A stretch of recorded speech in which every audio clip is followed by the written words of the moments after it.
Hello student, আমি রমেন। আজকে GK ক্লাসে তোমাদের স্বাগত জানাই। আজকে জিকে ক্লাসে 25টা ইম্পর্টেন্ট এমসিকিউ কোশ্চেন নিয়ে আলোচনা করব, যেটা কেন্দ্র বলো রাজ্য বলো সমস্ত সরকারি চাকরির পরীক্ষায় এখান থেকে কিন্তু কমন আসবে। আর বলে রাখি, যারা নতুন দর্শক আসো, প্রত্যেক দিন রাত 9টায় আমাদের ফেসবুক পেজে জিকে ক্লাস আসে, তাই নতুন দর্শক হলে ফেসবুক পেজটাকে ফলো করবে।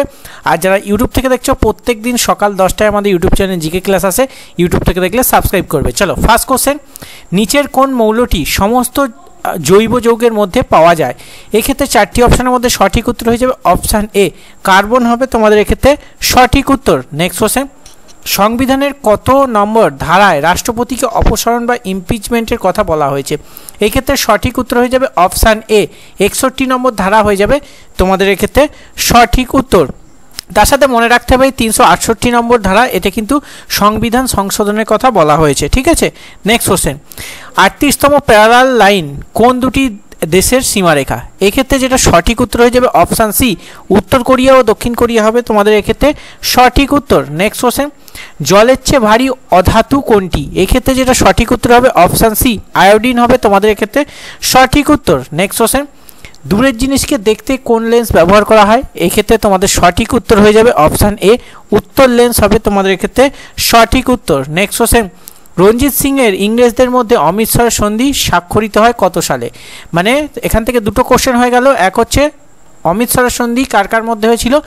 রঞ্জিত সিং ও ইংরেজদের মধ্যে হয়েছিল। সালটা কত? সালটা হচ্ছে তোমাদের এক্ষেত্রে সঠিক উত্তর অপশান এ, মানে 1809 সালে কিন্তু তোমাদের অমৃতসরের সন্ধি হয়েছিল। নেক্সট কোশ্চেন, ইন্দিরা পয়েন্ট কোথায় অবস্থিত? এক্ষেত্রে সঠিক উত্তর অপশান ডি, আন্দামান হবে তোমাদের ক্ষেত্রে সঠিক উত্তর। নেক্সট কোশ্চেন, হুলিয়া ব্যবস্থা কে প্রবর্তন করেন? এক্ষেত্রে যেটা সঠিক উত্তর অপশানে আলাউদ্দিন খলজি হবে তোমাদের ক্ষেত্রে সঠিক উত্তর। নেক্সট কোশ্চেন, ভারতের সুফি ধর্মের প্রবর্তককে? এক্ষেত্রে সঠিক উত্তর অপশানে খাজা মুইনুদ্দিন চিশতি হবে তোমাদের ক্ষেত্রে সঠিক উত্তর। নেক্সট কোশ্চেন, বিশ্বের প্রথম উপগ্রহ ক্ষেপণ করে কোন দেশ? এক্ষেত্রে চারটি অপশানের মধ্যে সঠিক উত্তর অপশান সি, সোভিয়েত ইউনিয়ন হবে তোমাদের ক্ষেত্রে সঠিক উত্তর। নেক্সট কোশ্চেন, ঘানার রাজধানীর নাম কি? এক্ষেত্রে সঠিক উত্তর অপশানে আত্রা হবে তোমাদের ক্ষেত্রে সঠিক উত্তর। নেক্সট কোশ্চেন, ভারতের বৃহত্তম নদী বদ্বীপের নাম কি? এক্ষেত্রে যেটা সঠিক উত্তর হয়ে যাবে তোমাদের অপশান বি, মাজুলি দ্বীপ হয়ে যাবে তোমাদের ক্ষেত্রে সঠিক উত্তর। আর বলে রাখি, ডেসক্রিপশন বক্সে আমাদের টেলিগ্রাম চ্যানেলের লিঙ্ক আছে, সেখানে প্রত্যেকে যুক্ত থাকবে, সেখানে রোজ কিন্তু নতুন নতুন কোশ্চেন দেওয়া হয়। তো নেক্সট কোশ্চেন, ভারতের কোন রাজ্যে সবচেয়ে বেশি বনভূমি রয়েছে? এক্ষেত্রে সঠিক উত্তর হয়ে যাবে মধ্যপ্রদেশ। নেক্সট কোশ্চেন, মানে অপশান সি সঠিক উত্তর। নেক্সট কোশ্চেন, সিন্ধু সভ্যতার বাড়িগুলি কি দিয়ে তৈরি হতো? এক্ষেত্রে সঠিক উত্তর অপশান সি, মানে ইট দ্বারা তৈরি হতো কিন্তু সিন্ধু সভ্যতার বাড়িগুলি। নেক্সট কোশ্চেন, চোখের সামনে স্বচ্ছ অংশকে কি বলে? চারটি অপশান আছে, চারটি অপশানের সঠিক উত্তর অপশানে কর্নিয়া হয়ে যাবে তোমাদের ক্ষেত্রে সঠিক উত্তর। নেক্সট কোশ্চেন, ওএনজিসি কত সালে প্রতিষ্ঠিত হয়? এক্ষেত্রে তোমাদের সঠিক উত্তর হয়ে যাবে অপশান টি, 1956 সাল হবে সঠিক উত্তর। তার সাথে মনে রাখতে হবে টিসকো 1907 সালে প্রতিষ্ঠিত হয়, আর এনটিপিসি 1975 সালে প্রতিষ্ঠিত হয়। এগুলোও আসে ঘুরিয়ে ফিরে, তাই সমস্ত কোশ্চেন কভার করে দেওয়ার চেষ্টা করছি। নেক্সট কোশ্চেন, নট একক কি মাপা হয়? এক্ষেত্রে সঠিক উত্তর হয়ে যাবে অপশান বি, জাহাজের গতি মাপা হয় নট এককে। নেক্সট কোশ্চেন, রাষ্ট্রপুঞ্জের পতাকা কী রং থাকে? এক্ষেত্রে সঠিক উত্তর হয়ে যাবে অপশান ডি, সাদা ও নীল হবে তোমাদের ক্ষেত্রে সঠিক উত্তর। নেক্সট কোশ্চেন, কোন ধমনী দূষিত রক্ত বহন করে?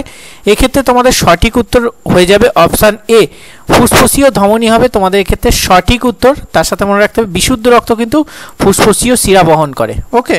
নেক্সট কোশ্চেন, কোন মাছ কোনো দিন মরে না? এক্ষেত্রে যেটা সঠিক উত্তর হয়ে যাবে অপশান সি, জেলিফিশ হবে তোমাদের ক্ষেত্রে সঠিক উত্তর। নেক্সট কোশ্চেন, কোন ভিটামিনে কোবাল্ট ধাতু পাওয়া যায়? ভিভিআই কিন্তু কোশ্চেন, এক্ষেত্রে সঠিক উত্তর অপশান বি, মানে ভিটামিন বি12 হয়ে যাবে এক্ষেত্রে সঠিক উত্তর। তার সাথে সাথে তোমরা আজকের হোমওয়ার্ক হচ্ছে ভিটামিন বি12 এর রাসায়নিক নাম কি? এটা তোমরা কমেন্ট বক্সে কমেন্ট করে জানাবে, আজকে তোমাদের এটা হোমওয়ার্ক। নেক্সট কোশ্চেন, চৌরি চৌরা ঘটনা কবে ঘটেছিল? এক্ষেত্রে সঠিক উত্তর অপশান সি, মানে 1922 সাল হবে তোমাদের ক্ষেত্রে সঠিক উত্তর। নেক্সট কোশ্চেন, নকরেক কোন পাহাড়ের সর্বোচ্চ শৃঙ্গ? এক্ষেত্রে সঠিক উত্তর অপশান সি, গারো পাহাড়ের সর্বোচ্চ শৃঙ্গ হচ্ছে নকরেক। নেক্সট কোশ্চেন, প্রমাণ তাপমাত্রা বলতে বোঝায় কি? তো এক্ষেত্রে চারটি অপশানের মধ্যে সঠিক উত্তর হয়ে যাবে অপশান বি, 298 ডিগ্রি কেলভিন তাপমাত্রাকে কিন্তু প্রমাণ তাপমাত্রা বলে, বা তোমাদের 25 ডিগ্রি সেলসিয়াস। যদি সেলসিয়াসে বলে তাহলে 25 ডিগ্রি সেলসিয়াস উত্তর হবে, আর কেলভিনে বললে 298 কেলভিন। ঠিক আছে, কারণ ঘুরিয়ে ফিরিয়ে কোশ্চেন আসে, অনেক সময় সেলসিয়াসে দিয়ে দেয়, অনেক সময় কেলভিনে দিয়ে দেয়। তো প্রমাণ তাপমাত্রা হচ্ছে কেলভিনের স্কেলে 298 কেলভিন, আর সেলসিয়াসের স্কেলে হচ্ছে 25 ডিগ্রি সেলসিয়াস। ঠিক আছে, এই হচ্ছে আজকে 25টা ইম্পর্টেন্ট এমসিকিউ কোশ্চেন। আজকে 25টা ইম্পর্টেন্ট এমসিকিউ যে কোশ্চেন করালাম সেটা তোমাদের কেমন লাগলো অবশ্যই কমেন্ট করে জানাবে, আর আজকে তোমরা কত পেলে 25-এ সেটাও কিন্তু কমেন্ট করে তোমরা জানাবে। তো আজকের সেটটা কেমন লাগলো সেটা কিন্তু অবশ্যই তোমাদের জানানো চাই। তো আজকে ক্লাসটা এখানেই শেষ করছি। যারা ফেসবুক পেজ থেকে দেখছো বলে রাখি, প্রত্যেকদিন রাত 9টায় আমাদের ফেসবুক পেজে জিকে চ্যানেলে তোমাদের জিকে ক্লাস আসে, তাই অবশ্যই ফেসবুক পেজটাকে ফলো করবে। যারা ইউটিউব থেকে দেখছো প্রত্যেকদিন সকাল 10টায় ইউটিউবে জিকে ক্লাস আছে, ইউটিউবটাকে সাবস্ক্রাইব করবে। আর যারা ফেসবুকে আছো ইউটিউবে যুক্ত হতে চাও, এই ভিডিও ডেসক্রিপশন বক্সে কিন্তু ইউটিউব চ্যানেল লিঙ্ক আছে, সেখান থেকে জয়েন্ট হয়ে যাবে। আর যারা ইউটিউবে আছো ফেসবুকে যুক্ত হতে চাও, এই ভিডিও ডেসক্রিপশন বক্সে কিন্তু আমাদের ফেসবুক পেজের লিঙ্ক আছে, সেখান থেকে যুক্ত হয়ে যাও। দুটো প্ল্যাটফর্মে যুক্ত থেকেও, আশা করি তোমাদের উপকার হবে। চলো আজকে ক্লাস এখানেই শেষ করছি, দেখা হচ্ছে নেক্সট ভিডিওতে। সুস্থ থাকবে, ভালো থাকবে, জয় হিন্দ, বন্দে মাতরম।